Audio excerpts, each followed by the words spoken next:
Hello, good evening, and welcome to News Central TV. My name is Mazino Appeal. The top stories this hour.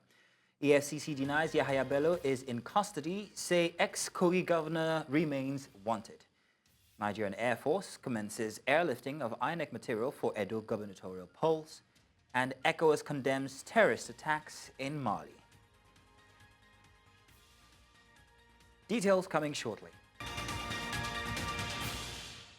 Now let's begin by telling you the Economic and Financial Crimes Commission has denied the arrest of former Kogi Governor Yahaya Bello. However, Bello's media team in a statement on Wednesday, September 18, stated that he had surrendered to the anti-graft agency after about 5 months of snubbing court in Abuja, where he was repeatedly scheduled to be arraigned on 80.2 billion naira money laundering charges pending against him. A statement on EFCC's official website countered Bello's reported submission to the agency's office. EFCC had charged Bello with 19 counts of money laundering before the Federal High Court in Abuja after he completed his second and final term as governor in January. And now to discuss this, we are joined by political analyst Nelson Ekujimi. Nelson, good evening. Thank you very much for joining us. Thank you for having me. Good evening, Nigerians. Yes, good evening. Now, what is your take on the denial by the EFCC that Yahaya Bello is in their custody? Let's start with that. Well, the truth of the matter is that once again, Yahaya Bello has played on the intelligence of Nigerians. Yahaya Bello never went to the EFCC, but his media team flew a kite, and that was meant to mislead and confuse Nigerians. And if you look at the press statements, it's a contradiction of what Yahaya Bello has portrayed himself to be in the last couple of months. He claimed to have respect for constituted authority and the rule of law, yet you didn't honor the summons by constituted authority, which is the EFCC. You didn't appear in court, even after the court had declared that you must appear to come and answer for those charges. So it's rather unfortunate that Yahaya Bello once again has tried to take the whole Nigerian people for a ride, and he has attempted to turn us into a laughing stock in the Committee of Nations, which is rather unfortunate. I just hope that with this his latest drama, that the Nigerian police will investigate, will be invited to come in and ensure that those who flew this misinformation with intention to cause public disorder will be brought to justice. Now, Mr. Ekujimi, you put it very dramatically, very interestingly so, but let's compare this with other high-profile cases. How does the case of Yahaya Bello compare to previous cases involving high-profile individuals that have been declared wanted by the EFCC? Well, you and I know very well that if you are refused to honor a summons by the security or anti-corruption agencies, you'll be declared wanted. And in this case, the security or the anti-corruption agency has done the needful. Other cases will be treated based on their own merits. But in case of Alhaji Yahaya Bello, the merit of the case is that the man has tried out within the books or outside of the books to divert attention from his being invited to answer questions with regards to how he conducted himself while in public office. And you saw it, various groups, he went to court, he played all sorts of drama, he was almost arrested, he sneaked out.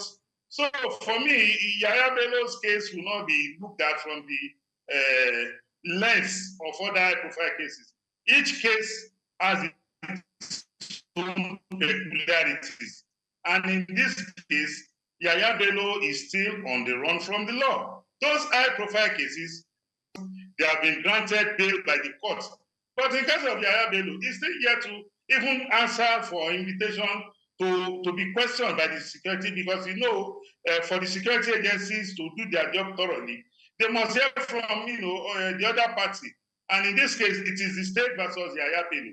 The state has prepared the charges. Yahaya Bello has to come and answer. And that is why he's running away from the court of law. And the drama of pictorials that was sent out is laughable, because in the press statement by Yahaya Bello's media team, they said high-profile Nigerians are accompanying. Please, we need to ask them, what is the name or what are the names of these high-profile Nigerians? Where are the videos of Yahaya Bello stepping into the premises of the EFCC to surrender himself? So you can see that Yahaya Bello has insulted all Nigerians by this latest drama, which we are not finding very funny at all. Well, Mr. Ekujimi, thank you very much for joining us this evening. That'll be all. The Kwara State Commander of the Nigeria Customs Service says that it has intercepted a truck carrying about 1,153 substances worth about 57 million naira, suspected to be cannabis sativa. This was made known by the Customs Area Controller in Ilorin, the Kwara State capital, saying that the vehicle was intercepted along the Yamboa axis of Bukoro in the Baruten local government area of the state, with the substances concealed in fabricated compartments. He says that the feat was achieved following actionable intelligence and prompt responses by personnel of the Customs Service. While the search was ongoing, the driver, realizing that the eagle eyes of our officers have discovered that there was concealment, abandoned the truck and fled into the bush to evade arrest. This action on the part of the driver triggered the interest of our operatives. In line with Section 226A and B of Customs Service Act 2023, the DAF truck was immediately transferred to Command Headquarters in Ilorin.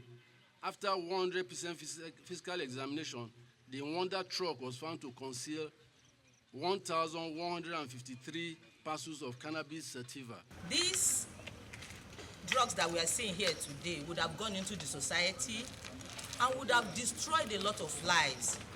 We all know what the menace of drug is in the society. If we go online, we should go and check. According to the survey of 2018, 14.3 million Nigerians between the ages of 15 and 64 were using drugs. The Nigeria police have arrested 14 suspects involved in serious crimes, including kidnapping, murder, and banditry. Force Public Relations Officer Muyiwa Adejobi said the suspects face charges related to armed robbery, homicide, unlawful possession of firearms, rape, defilement, and cultism. Authorities recovered 185 firearms, 4,087 rounds of ammunition, 111 vehicles, and rescued 129 kidnapping victims. He added that 284 firearms, 6,702 rounds of ammunition, 107 vehicles, and 97 victims were recovered in separate operations. Adejobi also announced the arrest of a gun-running gang in Bauchi and detailed the recovery of a stolen PKT machine gun and other ammunition. The police continue their efforts to combat crime nationwide.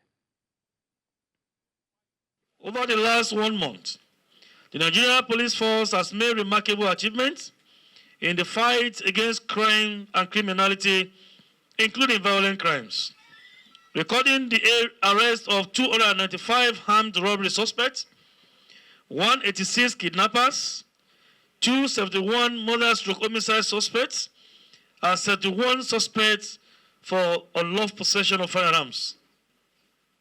The force has also arrested 199 suspects for sexual-related offenses, 143 suspects arrested for cultism, and 1,575 suspects arrested for other various crimes. The total number of firearms recovered stands at 185, with a total number of 4,087 ammunition of various calibers recovered from various suspects. 111 vehicles recovered, and 129 rescued kidnapped victims. Notable successes have been recorded by Nigerian Police Force in its recent anti-crime efforts, with several remarkable accomplishments achieved nationwide during the period under review, of which some will be briefly highlighted. The leadership of the Inspector General of Police remains steadfast in its quest towards ensuring perpetrators of heinous crimes are brought to book and creating an enabling environment for the general public to go about their daily lawful activities without any form of fear. We will not relent in our pursuit of ensuring crimes and criminality are brought to their barest minimum in accordance with the rule of law and upholding the highest standards of professionalism in carrying out extant duties of protection of lives and property, maintenance of law and order, and apprehension of all offenders. I want to reassure you again, on behalf of the Inspector General of Police, that we will continue to fish them out. Those elements who are out there to cause pain, sorrows, and tears to innocent Nigerians. I always say that you can only run, you cannot hide. In a bid to address recurring cases of clashes between farmers and herders over scarce resources, the European Union, through the International Organization for Migration and the Search for Common Ground, has called for more advocacy using creative arts. Now, this was during the launch of the EU's Comitas project in Adamawa State, northeast Nigeria, where community members were trained on local strategies on resolving conflicts. Our correspondent, Idong Joseph, filed this report. Nigeria has witnessed an alarming rise in farmer-herder clashes, fueled by competition over scarce resources. This has been identified to be caused by demographic growth, expansion of human settlements, and climate change, amongst others. From 2016, we're having many problems in our areas, especially Gire, local government under Tambo wards and under Green wards. Between farmers and herders, we're having many problems. To contribute to the mitigation of this crisis, particularly in Adamawa State, northeastern Nigeria, the European Union has initiated a project to encourage communities to leverage the power of arts, notably drama and entertainment, to tell real-life stories of citizens affected by the conflicts. Normally, it is drug abuse that brings problems between the farmers and the herders. So that is why we have dramatized and show how it's affecting the problems between farmers and herders and how it is being solved. Is to see that people live in harmony, especially herders and the farmers. So you can see that the drama is showing something that amicable solution. The European Union says that drama can be a tool that not only engages communities, but also empowers them to find lasting solutions to the crisis instigated by clashes between farmers and herders. We brought about an idea called participatory theatre, a way whereby the community members will sit down, script their issues, they will sit down and write about the things that bother them in their communities, and then come out to act it out. The EU, in a bid to ensure the sustainability of the project, has earmarked the initiative for 9 local government areas of the state. These experts say will help build a unified approach to addressing underlying tensions. And now time for a break. When we return, a former military head of state, Abdulsalami Abubakar, expresses concerns over worsening economic situation. Details after the break. Join us again. Welcome back. Now, former military head of state General Abdulsalami Abubakar has expressed concern over Nigeria's worsening economic situation, calling on the federal government to take immediate action. Receiving the leadership of the Campaign for Democracy and Human Rights in Minna, General Abubakar noted that the hardship is getting out of control, with many struggling to afford basic necessities. He advocated for a collaborative effort between federal, state and local governments to alleviate the economic hardship. He suggested that the government should flood communities with food and sell it at low prices. On the proposed End Bad Governance protest, General Abubakar emphasized the need for peaceful demonstrations, warning against violence and looting. On a lancé des injonctions depuis le mois de juillet, le 1er juillet. And now to discuss this, we are joined by Global Affairs Analyst Dayo Fagwolu. Dayo, good evening. Thank you for joining us. Good evening. It's a pleasure. Question is, how effective do you think the federal government has been in responding to these economic challenges, and what immediate action would you suggest that they do? That's a rather tough question. For starters, the object of policy in itself, or economic policy in itself, is geared towards elevating, the suffering or the situation of the people that live within the confines of whatever state is deploying economic strategy to solve problems. And so far, it's very clear that, in my view, this government has lost control of their approach to solving this problem. And one of the issues is they have imbibed a free market approach to economics, which doesn't seem to work for Nigeria. And I think, for starters, one of the ways to solve the problem is to reverse the policies they have in place. Markets are not free. What I mean is, the free market is a conceptual descriptive in economics. And basically, markets are not free. Markets are manipulated. So the call of General Abdulsalam is welcome. It's an interesting thing to have the former leader, raise the issue that things are falling apart and the center is not holding. But having said that, it goes far beyond that. This government doesn't seem to have a listening ear, and it doesn't seem to have the ear of the people. Free markets do not work. The laws of demand and supply are supposed to be statistical, approaches to solving problems. But in reality, where you manipulate the circumstances, then demand and supply become artificial. And this is what is happening in Nigeria. I don't think that this government has a grasp of sound economic policy, and I don't think they're innovative. Innovation is one of the greatest things that would solve the problems we have in Nigeria. Innovative thought, innovative thinking. First, of course, you know that one of the problems we have is security. Security influences the availability of food from the farms, because the farmers can't go to the farms.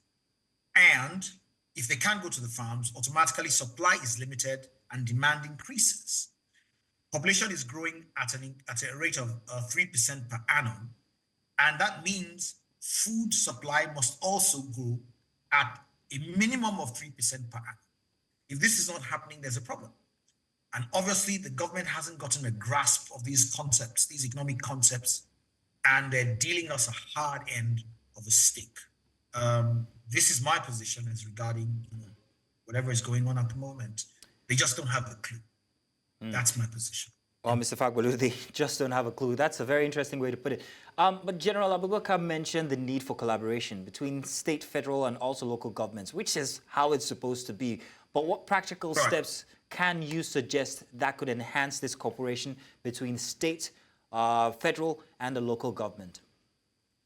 Well, I think for starters, they've granted the local government autonomy, theoretically. And I think that's a good starting point, basically.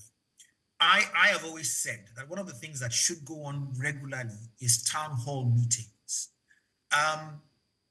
People need to meet on a regular basis. And that's to collaborate effectively.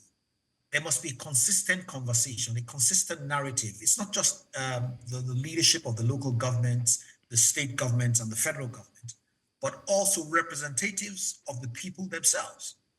That's the only way this is going to work. They must have constant conversations, preferably things like town hall meetings where they come together.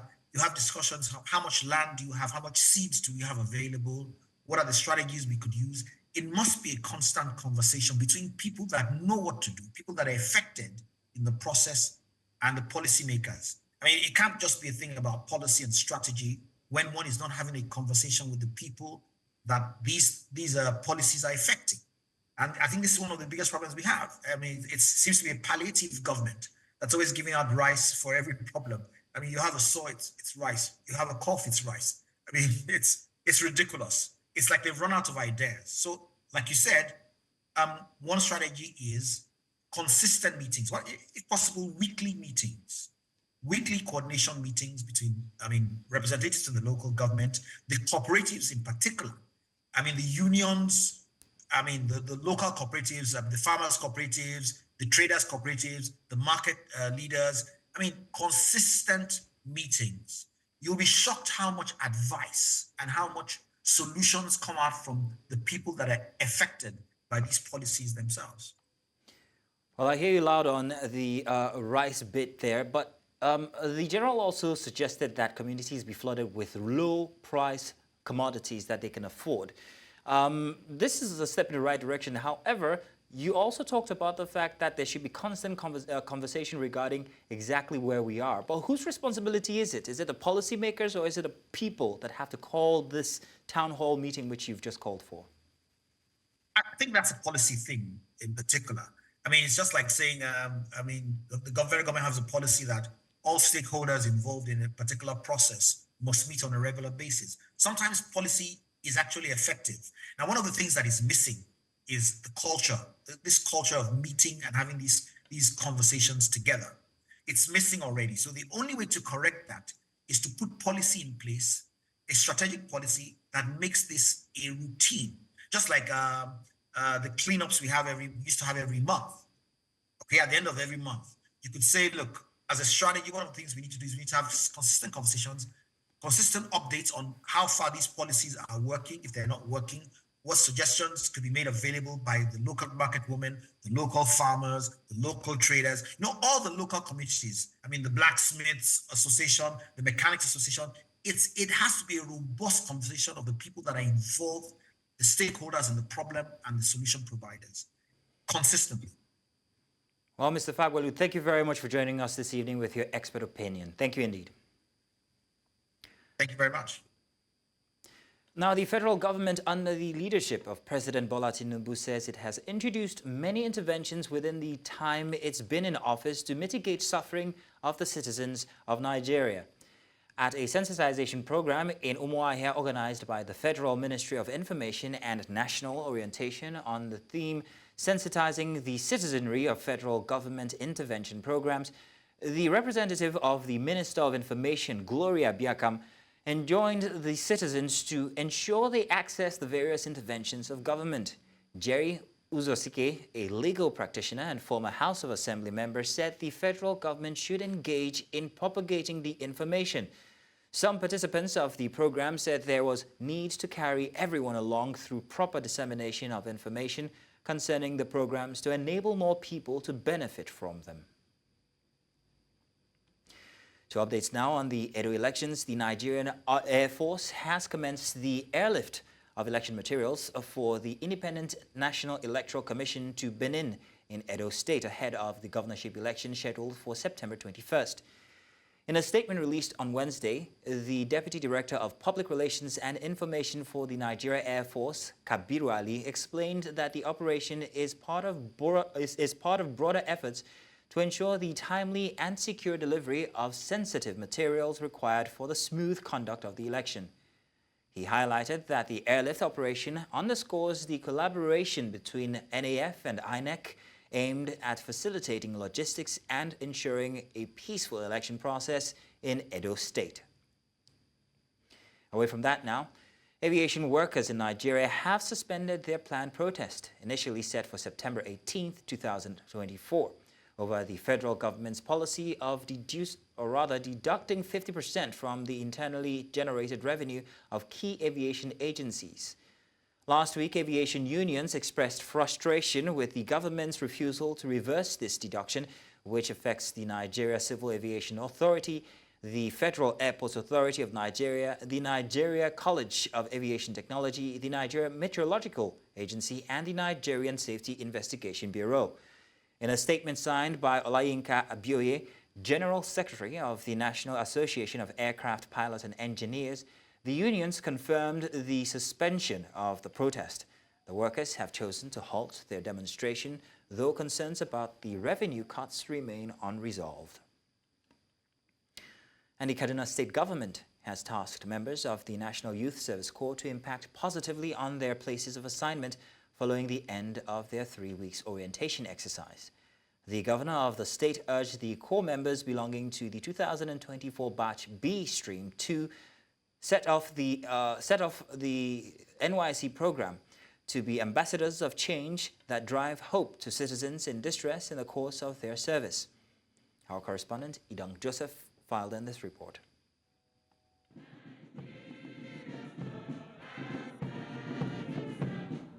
A total of 2,615 core members from the 2024 Batch B Stream 2 were deployed to their various places of primary assignment across Kaduna State for the mandatory national service after a 3-week orientation exercise.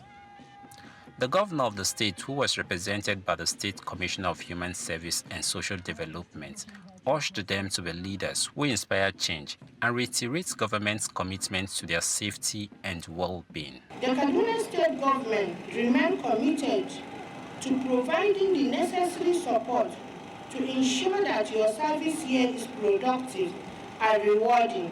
Strive to be kind of the leaders we want you to be, who inspire change and bring hope to make differences in the lives of those we are going to touch. The NYC State Coordinator urged the core members to embrace their posting in good faith, contributing to national development and shun all forms of social vices. My dear core members, as you receive your posting letters today, you are expected to identify the felt needs of the host communities and engage in community development service projects that will impact their lives positively.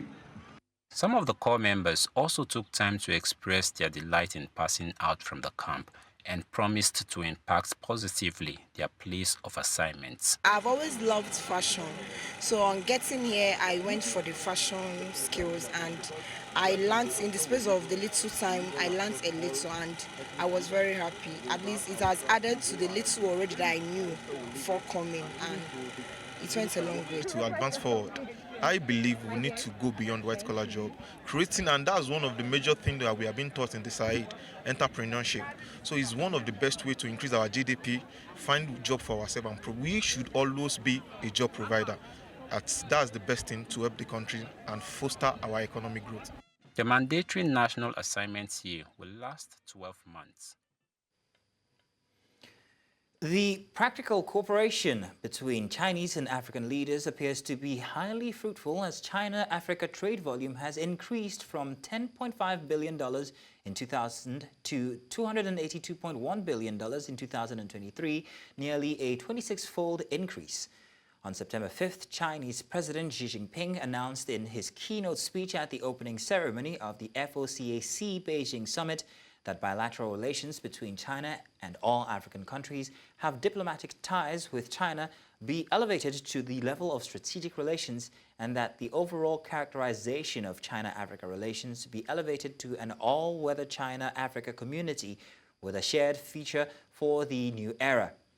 However, at a business summit held in Lagos, Chinese Consul General in Lagos Yang Yuqin speaks more on the benefit of the President's Tinubu's recent visit to China.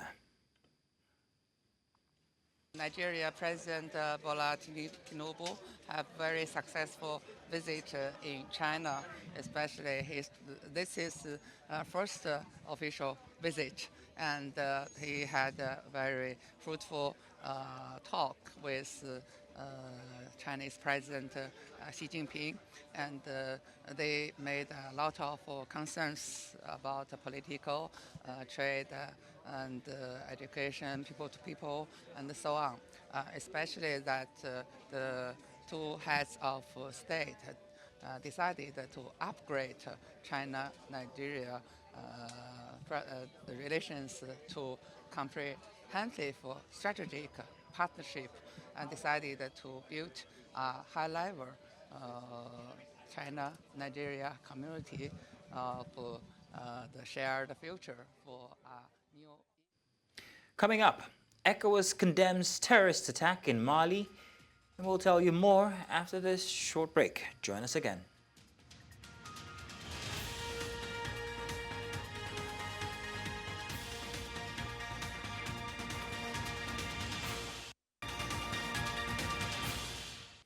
Welcome back. The news continues in West Africa, where the Economic Community of West African States has condemned Tuesday's terrorist attack in Bamako, the capital of Mali, a country whose military junta recently announced its withdrawal from the regional bloc. In a statement released on Wednesday, ECOWAS reiterated its strong stance against any terrorist activities that threaten the peace and security of West African nations. The bloc reaffirmed its unwavering commitment to supporting any initiative aimed at restoring peace in the region. Tuesday's deadly attack, claimed by an Al-Qaeda-linked terrorist group, marked a rare incident in Bamako, which has generally been spared the violence that frequently plagues other parts of the country. And around 30 Nobel laureates, including Denis Mukwege and Professor Wole Soyinka, have called for the release of Niger's ousted President Mohamed Bazoum, who has been detained since a military coup in July 2023. In an open letter published in Le Monde, the laureates urged the military junta, led by General Abdourahmane Tiani, to release the democratically elected leader. Bazoum and his wife are reportedly being held under harsh conditions with limited access to communication. While the military accuses Bazoum of treason and financing terrorism, the Nobel laureates argue these charges are in retaliation for his anti-corruption efforts. Despite his detention, Bazoum has refused to resign, remaining under house arrest in the presidential palace. We head now to the east of the continent, where U.S. President Joe Biden has called on Sudan's warring factions, the Sudanese Armed Forces and the Rapid Support Forces, to re-engage in peace talks and allow humanitarian aid access. In a statement on Tuesday, Biden urged both sides to withdraw their forces, reaffirming the America's commitment to supporting the Sudanese people in their pursuit for freedom, peace, and justice. The conflict, which began in April last year, has claimed up to 150,000 lives, and efforts to mediate have been hindered by the SAF's refusal to fully participate in negotiations. Biden also voiced deep concerns over the RSF's siege of El Fasher in Darfur, calling for an immediate end to the violence ravaging the region. Still ahead, Hezbollah vows revenge on Israel for pager blasts. We'll tell you more after this break. Join us then.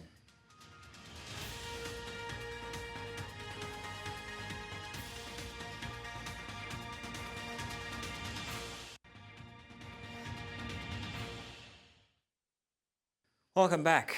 Hezbollah vowed on Wednesday to retaliate against Israel after hundreds of paging devices used by the militant group exploded in a deadly wave across Lebanon, raising fears of an all-out war.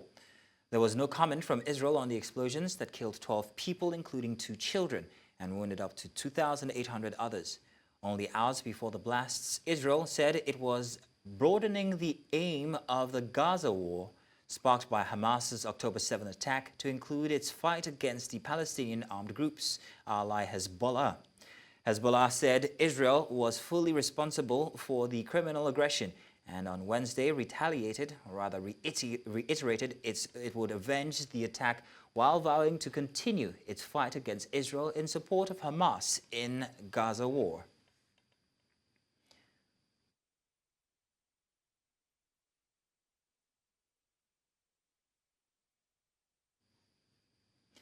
Iraq has opened an air bridge to provide Lebanon with medical aid and supplies after paging devices belonging to the Tehran-allied Hezbollah group in Lebanon exploded, killing 12 people and wounding up to 2,800 others.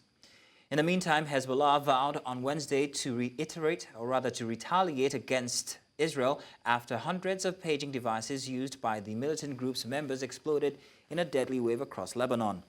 Only hours before the attack, Israel said it was broadening the aim of the war, sparked by Hamas's October 7 attack, to include its fight against the Palestinian military group's ally Hezbollah.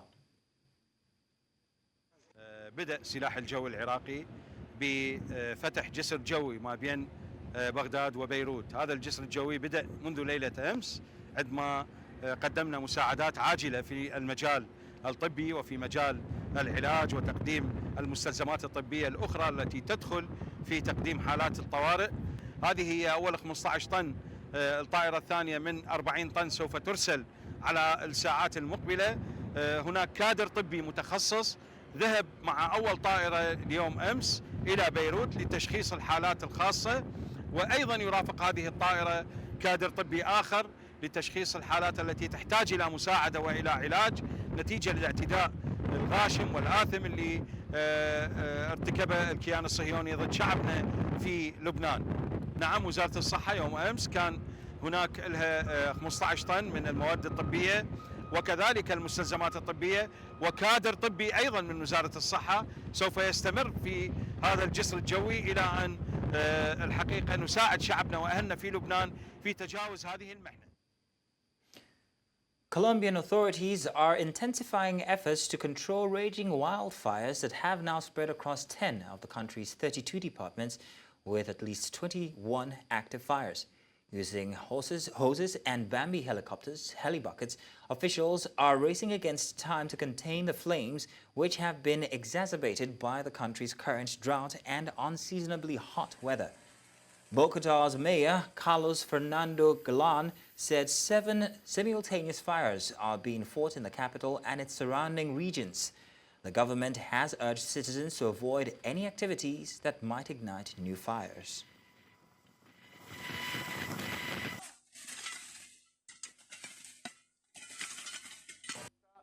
La zona del sur del país es la más afectada, particularmente los departamentos de Huila. El Tolima también está afectado por estos incendios, Nariño y Cauca. Hay un parte que creo yo podemos hablar en este momento de tranquilidad, sin embargo. El Comando Aéreo de Combate número 4 con un helicóptero Q-2 equipado con el sistema Bambi Bucket ha efectuado más de 60 descargas, ha lanzado más de 13.500 galones y utilizado 56 galones de líquido retardante. Aquí la invitación es a la comunidad, primera, que señala, que denuncie comportamientos que van en contravía de lo que es la protección al medio ambiente, que están facilitando los incendios, y también a adoptar buenas prácticas en clave de la protección. Nigeria is poised to diversify its economy by entering the rapidly growing halal market, valued at $7 trillion worldwide. The federal government plans to implement a strategy to establish the country as a leader in the halal economy, with expectations that this initiative could contribute $1.5 billion to Nigeria's GDP by 2027. In today's discussion, we explore the ambitious plan, examining its potential effects on the economy, market readiness, and investment opportunities. On Business Edge, Ibrahim Ajani, head of non-interest at Trust Blanc Shares, his perspective on Nigeria's goal to lead to the halal sector, stating that while the target is ambitious, it remains realistic and attainable. Let's see.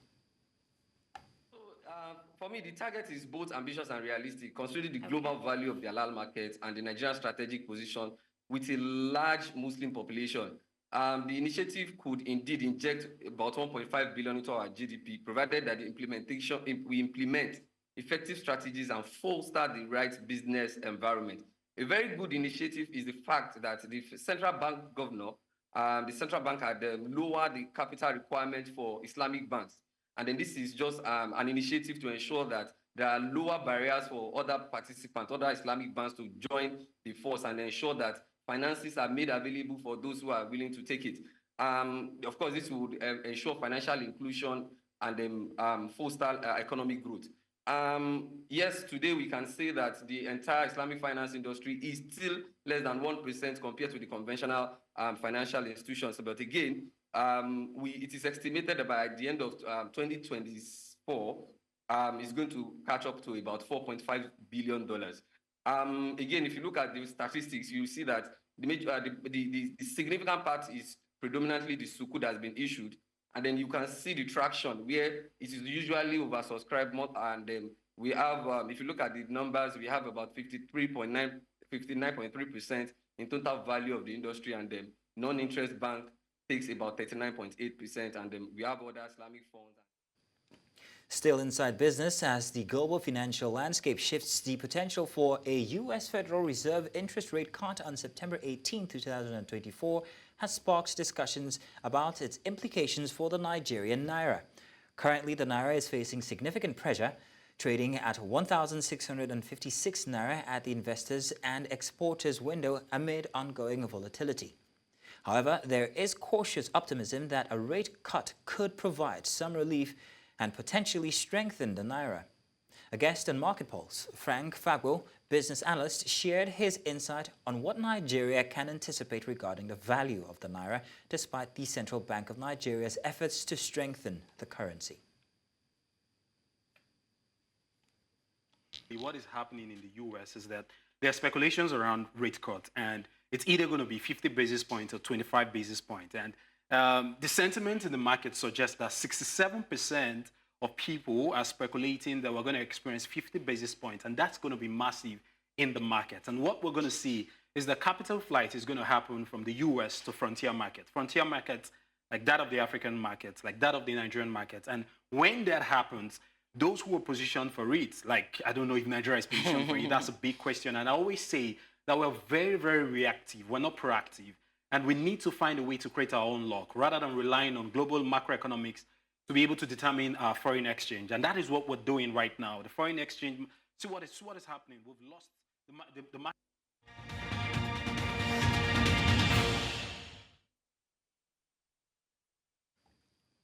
Sports now, and in boxing, Anthony Joshua gave insight into his mindset ahead of the Daniel Dubois fight on Saturday night. Joshua and Dubois will fight in earnest on Saturday in front of more than 90,000 people at Wembley Stadium. But the Riyadh season won't be the first time they have traded punches. Both boxers made their grand arrivals Tuesday evening at Leicester Square in the West End of London ahead of their blockbuster all-British world title showdown at Wembley Stadium this Saturday, shown live worldwide on DAZN. Former two-time unified heavyweight champion Joshua, with 28-3 and 25 knockouts, makes his second ring appearance for the year and looks to once again land a world title. And the Wanda Diamond League will increase athletes' prize money to the highest level in the series history for next season. Following a decision by the Diamond League General Assembly on Sunday, the total amount of prize money paid throughout the season will increase to over $9.2 million in 2025. The new total is almost a third higher than the sum paid during the pandemic-affected period of 2021 to 2024, and the highest ever since the Diamond League's launch in 2010. Including promotional fees for top athletes, around $18 million will be paid to athletes throughout the 2025 season, with many more millions being invested in athletes' service such as travel and transport, accommodation, and medical and physio provision. And Bukayo Saka and Ricardo Calafiori are confirmed fit for Arsenal's Champions League clash against Atlanta on Thursday. The Gunners kick off their European campaign against the Europa League holders in strong form, having beaten Tottenham Hotspur 1-0 in Sunday's North London derby. Despite being without captain Martin Odegaard and midfielder Declan Rice, Arsenal secured the win. Odegaard remains sidelined with an ankle injury, but Rice will return after serving a domestic suspension.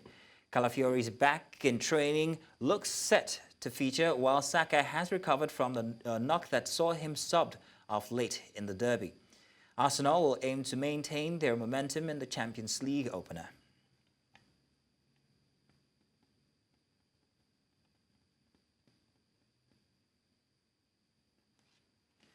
And that's all this hour. But before we go, let's take another look at some of the major stories we brought your way.